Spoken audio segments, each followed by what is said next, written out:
Okay, let's next, we're going to skip around here. Yep. And, So next we're moving to the BOG recruitment policy. So I'm going to refer you to the materials at page 99. And so there's a memo at page 99, but actually I would invite you to take a look at page 101. And you will see a policy that was adopted as part of a governance review process a few years ago. And it sets forth responsibilities, actually page 102, responsibilities for governors with regard to recruiting candidates for the board. And you'll see that it sets forth a pretty specific process that involves each governor whose term is expiring to create a committee in order to recruit. And then there are responsibilities for myself and my team to make sure that we notify you of your responsibility. There's a time when you're supposed to report on your activities. So one thing is, in reality, this hasn't really happened this way. And it's come up a few times, most recently at the executive committee, that this may not be a realistic process. It may not be the ideal process. And so at the most recent executive committee meeting, it was suggested that we come to the board here today and just have a discussion about recruitment, and specifically what board members' roles should be in recruitment. And potentially we may want to consider rescinding this policy, modifying this policy, et cetera. I'm going to briefly turn it over to Paris Erickson, who's just going to quickly outline what our current recruiting process is, specifically from the staff perspective, so you can know sort of what steps we take as an organization to recruit. And she'll mention the places where we involve outgoing governors and the incoming president. Yes, hi, thank you. And I apologize, my camera is not working, so you'll just be hearing from me. Thank you, Tara. So typically for recruitment, what we do is there are ads that are placed in Bar News starting in the December-January issue. They're usually full to half-page ads. We also promote the positions in WISBA Take Note, which is a biweekly e-blast that goes to all members. I also work with staff liaisons who kind of facilitate and, have ownership a little bit over some of our listservs. So section leaders listserv, for example, as well as diversity stakeholders. One place where I do work with outgoing governors who have not recused themselves from the process per the policy is on e-blasts that go to those specific districts. So typically I'll work with an outgoing governor to I usually do this over phone to kind of get their perspective on what service on the board is like and what skills they think would be needed for somebody who's interested in the role. So those messages that go to those districts are typically crafted with some of that specific tailored feedback. I also host informational sessions throughout the congressional as well as the at-large positions. And those have a brief presentation in the beginning, and then there's an opportunity for Q&A with members from the board. Typically that includes the outgoing members as well as any officers that want to go. And those have been really, I think, very informative. Last year we did 4 such presentations. One was kind of just general, anybody who's interested. One, we did an invite to current chairs of our boards, committees, and section executive committees. Of course, anyone was welcome to attend, but again, that was an invite to those bar leaders. We also did an event with the MBAs. It didn't have a singular focus on board recruitment, but we did talk about the board positions and service on the board with those MBA representatives. And then we also, our 4th one was kind of another general one, and that was to recruit for the District 4 and District 8 positions. So that kind of gives you an overview of what we've done in the past couple of years and kind of what I plan to do in the coming year as well. Thank you, Paris. And just to clarify, we're not coming to you with a proposal. This is on for discussion. The board is always welcome to take action at any time, but we're not requesting action at this time. We're requesting guidance, information, feedback about how we want to proceed.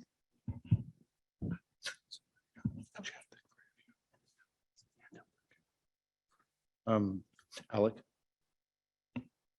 Thanks. So as one of the at-large governors for what I call the diversity seats, I'm going to just tell you what I do. And by the way, my first comment is I do hope this gets rescinded or greatly changed, because to have another committee that somebody has to try to do is just burdensome given all the committees we have. But there are things that we do. And I just wanted to share with the Board of Governors that a funny thing happened for me on the way to my second term. And that was that when I came off of the board the first time, I was one of the last appointed at-large governors. I took it upon myself throughout that time to meet with minority bar associations and begin to really advertise, not just in the end year, but advertise for MBAs and MBA leaders to consider various positions on the Board of Governors. But as it got closer to my time, specifically my position on the Board of Governors, and a number of those people came forward and were in the mix for, I guess, the last governor that had been appointed, which ended up being Lisa Mansfield. But there were at that time about 4 people in the running who I had reached out to and recruited. And then Lisa had to give it up, and now the replacement had to be through the election. I went back to those who had not made it through to tell them 2 things. One, I was crazy, so I was going to be a candidate. And 2, I wanted them to be a candidate as well.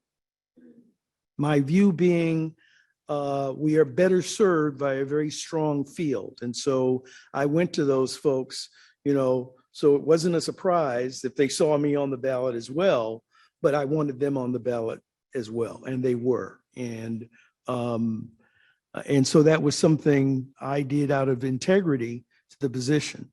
Now, the last time around, and this is absolutely no shade to you, Governor Williams-Ruth, but I was disappointed that some of the people that I had recruited previously and I'd gone back to say, and I told them I wanted them to run again, and they then chose not to.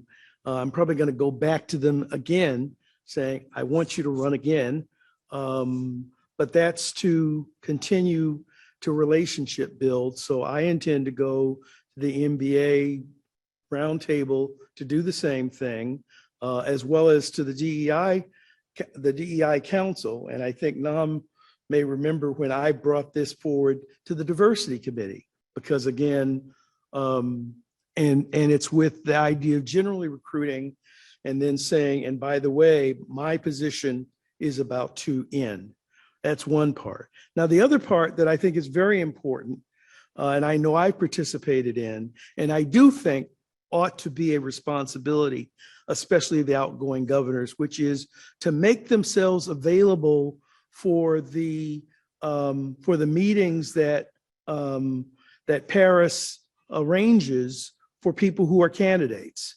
So I also attend those meetings to answer any questions people who are thinking about it have regarding the Board of Governors.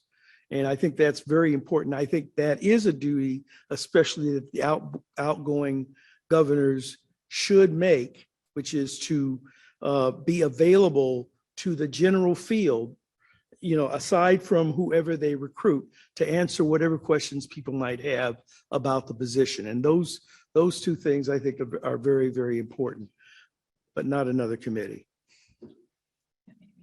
Yeah. Thank you, Robert. All right. Comment from President Clark. The current process was drafted when we didn't have the option of running for multiple terms. I think the current policy is problematic that way, as if someone wanted to run again, it really puts them into a weird position. I had that happen to me in 2018 and 2021, and it was a position of recruiting someone to run against them. With the 2018 election, we then had the current president, Bill Pickett, recruit. I'd recommend that for a governor that is wanting to run again, they not be required to do this. I would also encourage us to reach out to previous governors and presidents from the district to also encourage recruitment.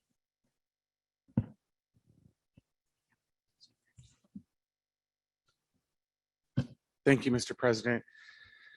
As someone who tried to recruit for multiple months, I mean, I spent, let's see, I won in June, so I guess 4 months, plus the idea of recruiting in advance because I knew I wouldn't be able to run again, even if I'd stayed through the entire term.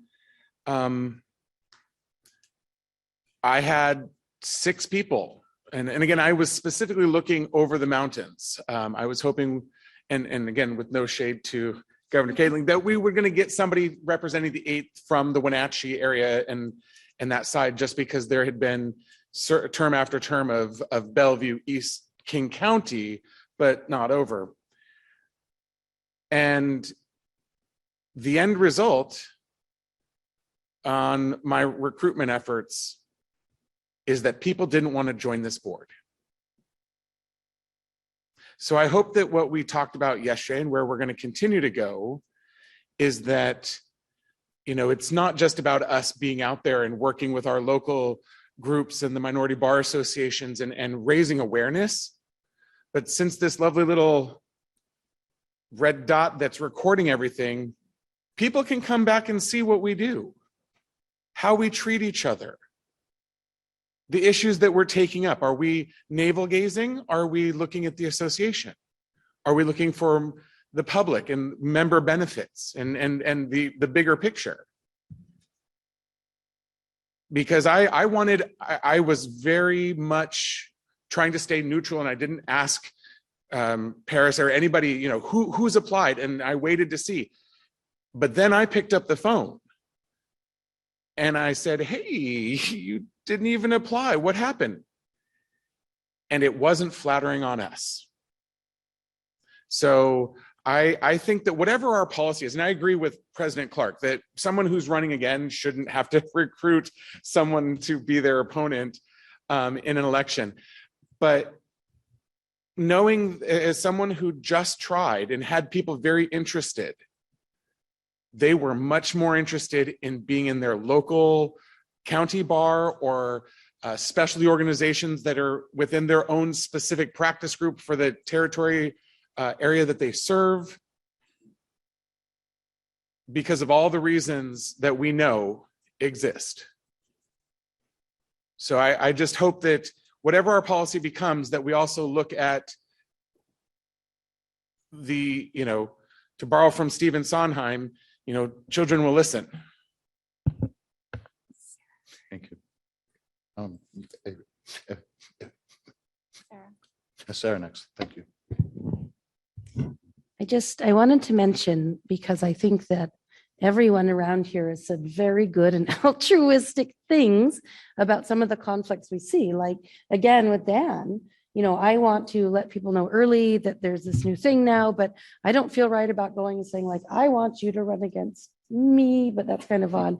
So, but I also want to recognize that we've had issues in the past with governors who really endorse a candidate, like they've picked them and brought them up.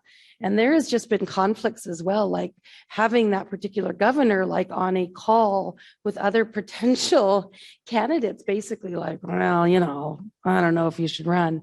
And it was like, okay, so maybe I want you to think about how good and altruistic you all are about wanting to get people, even if you are interested in that race or have a candidate or you are the candidate, but also think about out if that might not particularly be the case, because sometimes as staff, I mean, we really have to look at the policies and procedures that you set up to try to really fairly and equitably reach out to folks.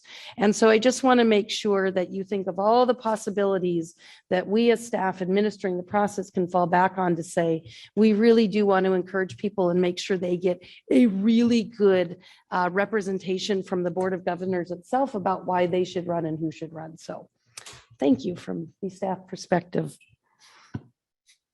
Thank you, Sarah. Yeah.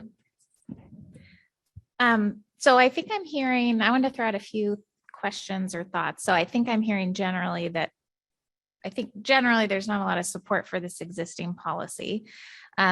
If we were to just rescind it and do nothing else, we would continue as the staff to carry out all the activities that Paris recommended.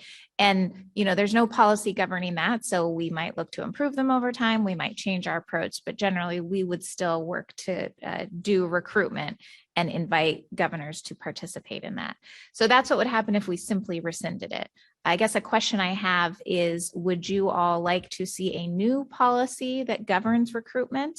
And if so, would you like staff to work on a proposal and bring it to you? Would you like the executive committee to discuss it further? Another thing Paris and I have talked about is whether the nominations committee should have some role here. So those are some questions that I have. Thank you, Mr. President. I want us to understand that there's several issues of conflict of interest with regards to the current policy. And it cannot just be fixed because most of the time the current policy is very reactive. There is an opening in District 7 North. Therefore, please go and recruit. It's staccato, it's not organized, it's not focused. It's like when there is an opening, then we want to encourage you to go and help us recruit. Some of the issues that Governor Williams-Root talked about is not even in focus. So if we want to do this right, it has to be based on leadership development. Leadership development is thoughtful, is strategic, is you put some thought and planning into it. It's not about, there is a position here, let's go out and get volunteers, let's get people to work on. A leadership development takes a long view of this. It's not focused on the district or on special governor position opening. It's about, there is a staff in charge of leadership development in our organizations. Their job is to prove, if there is a phone call, I'm interested in running for governor, that staff will be able, I want to wait until the director could hear me because she requested for this input.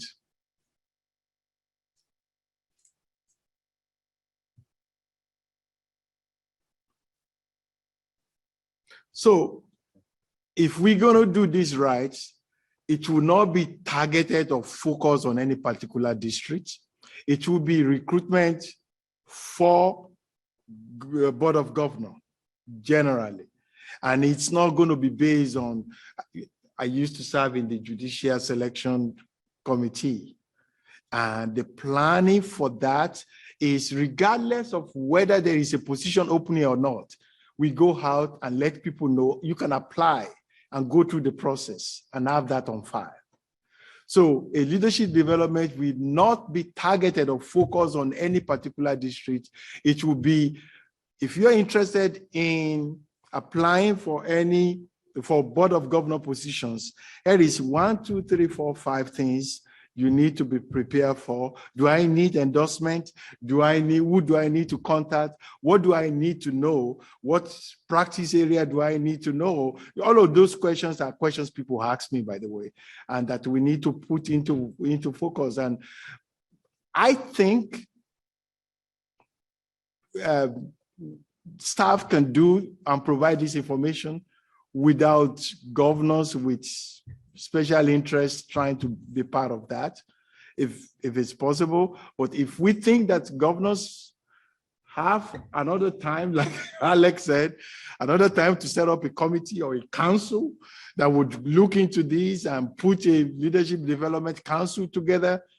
It's just asking for too much. We have a staff that is focused on this duty to help. We just need to provide guidance in terms of leadership development, not district by district opening opportunities and then using that to get people to run for position. Thank you. Alec?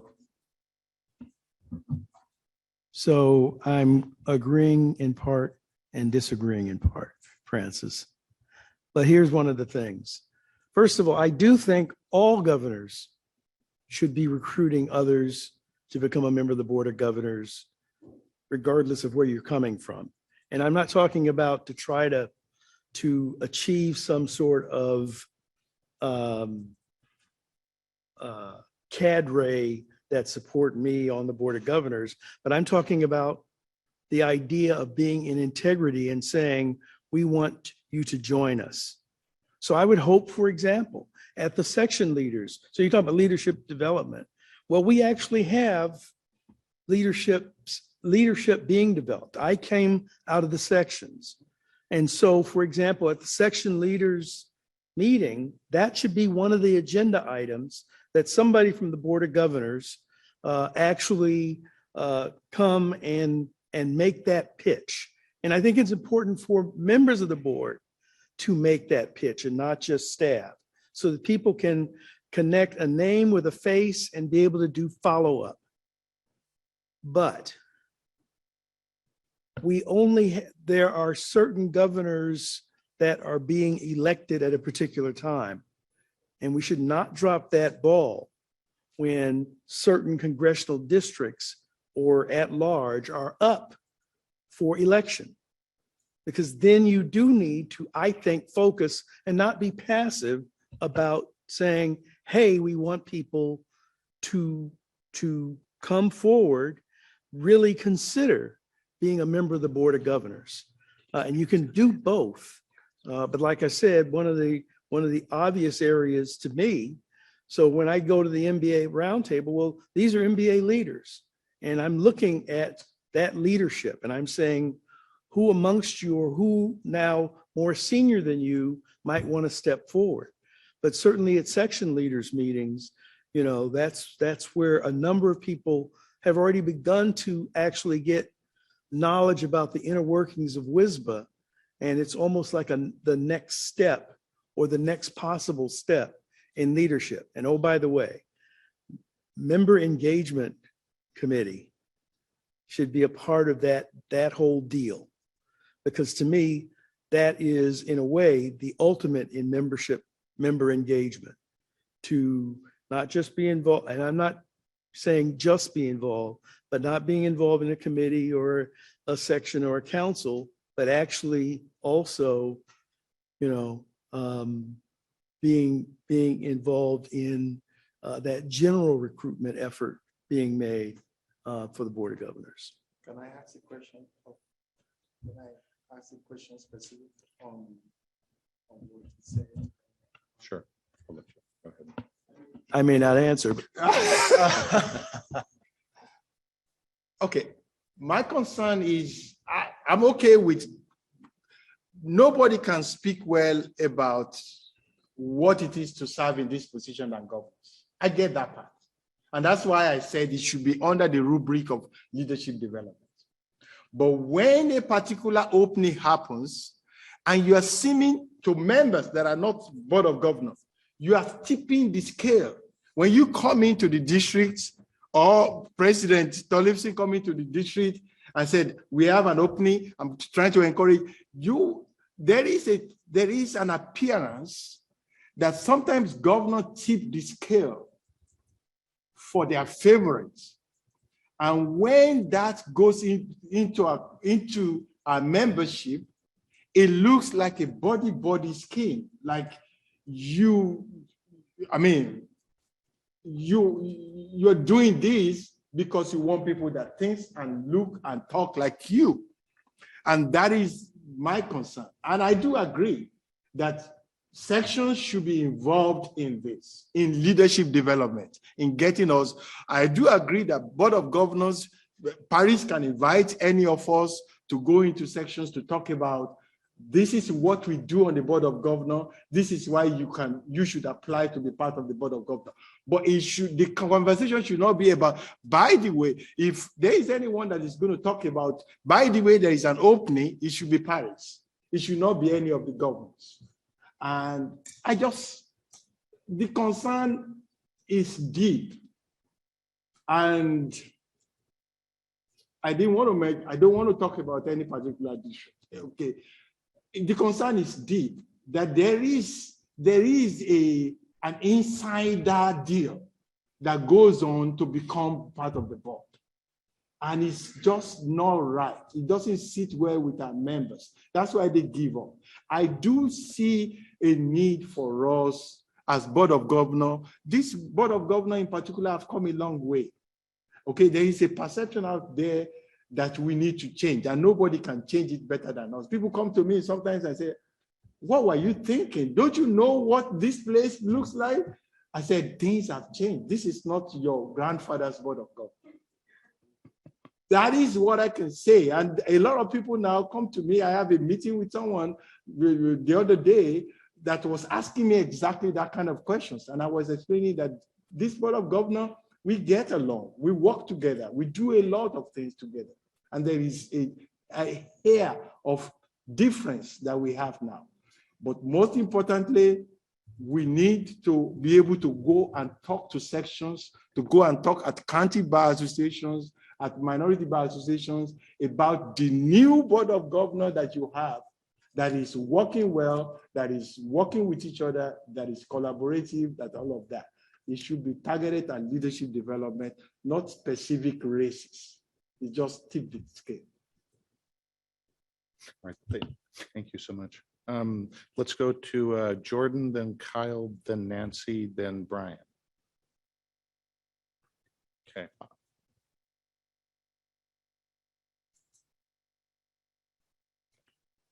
Okay, so Jordan, next.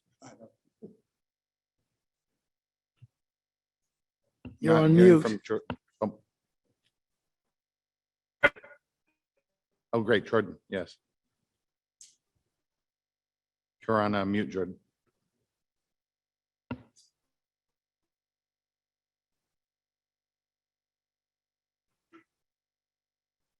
Still on mute, Jordan. Okay, let's go to Kyle and I'm the next one. And then Kyle left. Oh, no, it's Sorry, I am sorry about that. Can you hear me now? Yes, yeah, we can. Sorry, it was breaking up a bit there for me. So at the risk of creating more work for myself, I think the project of coming up with a new proposal on recruitment would be a great thing for the nominations committee to do. I think it fits squarely within our work as long as we had a lot of staff input, because I think any non-biased program for recruitment is going to involve some staff work. So yeah, I think, and it's to the extent, I don't think a motion needs to be made to assign this to the nominations committee, but if it does, I would gladly make that motion. But as far as I'm concerned, that's a great place for this to be done. Okay, thanks so much, Jordan. Okay, let's next go to Kyle. Thank you, President Clark. I was one of those scofflaw governors that did not set up a committee when I was transitioning off of District 3. And it was a little cumbersome, a little clumsy, I always thought. I did have some involvement in trying to drum up support. I did not know Governor Boyd at the time, so she was not one of the folks that I encouraged to run. But what I found over the course of the last 3 years or so, more effective than having the governors from their individual districts encourage people or even set up a committee to try to recruit. And it kind of factors into Governor Adewale's points here too, where you might be tipping the scales a little bit. I found having governors from other districts participate virtually in these conferences where you invite potential candidates to ask questions and give presentations. And you would hear from people from, I remember Governor Haynes from Spokane, and and former President Pickett, I think, was at one.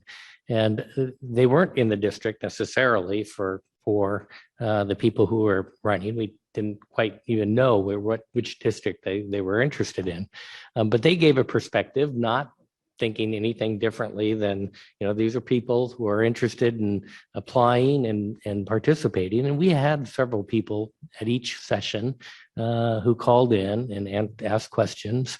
And what I found exceptionally, I don't know, rewarding is the right word, sometimes surprising, was with all of these former governors and former officers, in the end, even though when they left service, they said, this has been trying to me and, hard, and I don't know that I would do it again. But when they came back with these virtual conferences to talk to new potential governors, every one of them said, I would do it again. It was a very rewarding experience. It had its ups and its downs, but I would encourage you to throw your hat in the ring and run. And if you're elected, serve this WSBA to the best of your ability. And so I personally, other than committees and, trying to put together policies, the staff does a great job on trying to walk through, especially with those virtual meetings. You'd even do them in person. I don't, sometimes you'll lose a few people doing that, but maybe a mix. And you continue to have the former governors, former officers, former people who were involved in the organization come in and speak to their experience and advocate that way. That would be my suggestion. Thanks, Kyle. Okay, next. Nancy, next.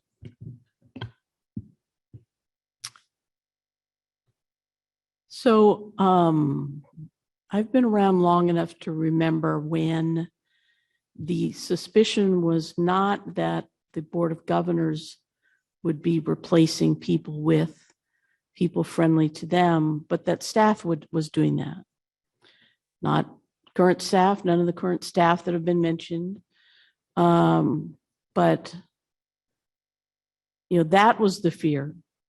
And from some of the things I saw, it was an accurate concern. So now the talk is that scale's tipped a different direction. And I think maybe the answer is somewhere in between. Should there be staff involvement in helping to find potential candidates? I think so. Should there be board governors involved? I think so. Should there be others involved? I think so.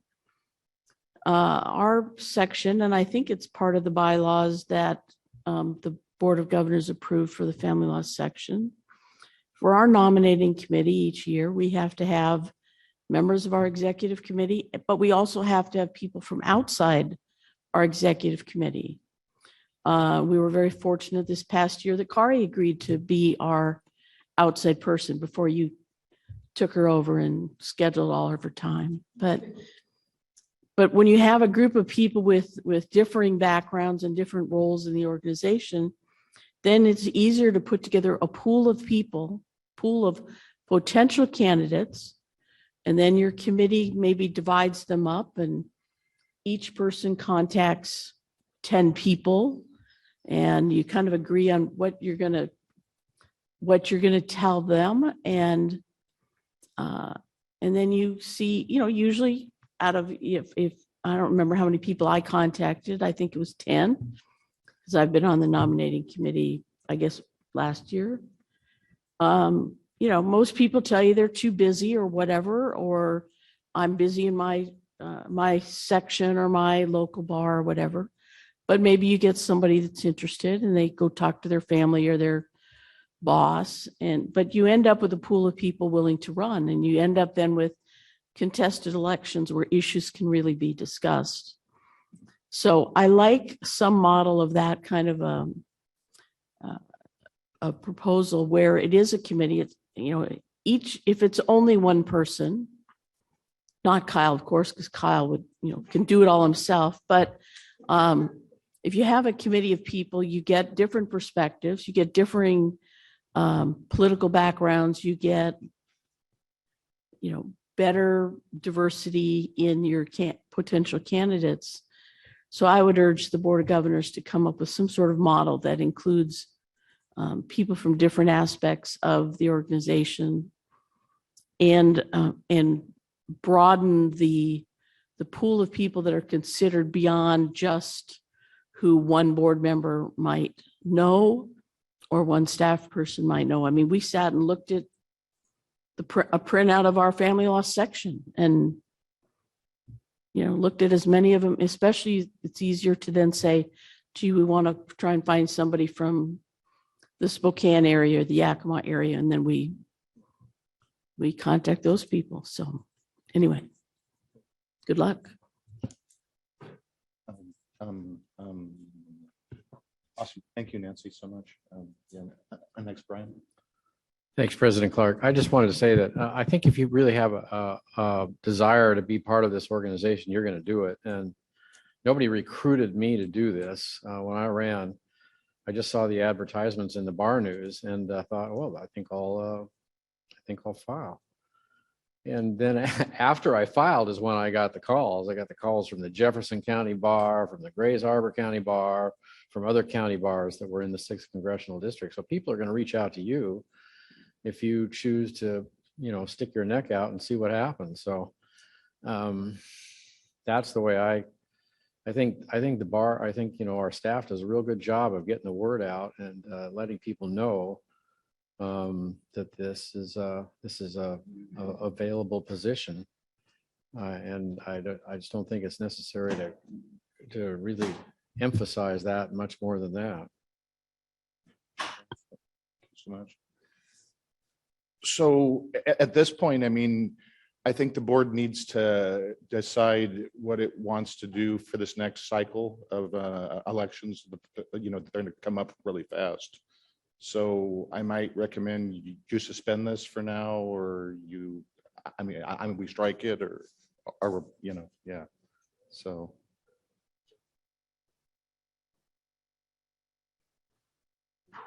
Or people look at me with stares. So, okay, well. I would just add, I think although we have not been really following this in reality, it's probably a best practice if we don't intend to follow it to go ahead and suspend it pending, a new proposal. But otherwise, we'll just remind people and see what they do with it. I'll move to suspend it regarding a new proposal. Boom. All right. That's exactly. I know. So, all right. There's one made. There's one seconded. Any debate? Hearing none. Let's vote then. Governor Adewale. Aye. Governor Angelville. Governor Boyd. Aye. Governor Couch. Aye. Governor Dresden. Aye. Governor Fay. Aye. Governor Kading. Aye. Governor Wynn. Aye. Governor Petrasic. Aye. Governor Pertzer. Aye. Governor Rathbone. Aye. Governor Sayani. Aye. Governor Stevens. Aye. Governor Williams-Ruth. Not present. All right, motion carries. Okay, great. Well, it's lunchtime. So, awesome, guys. Thank you so much. And just a reminder, if you have not checked out of the hotel yet, please go do that.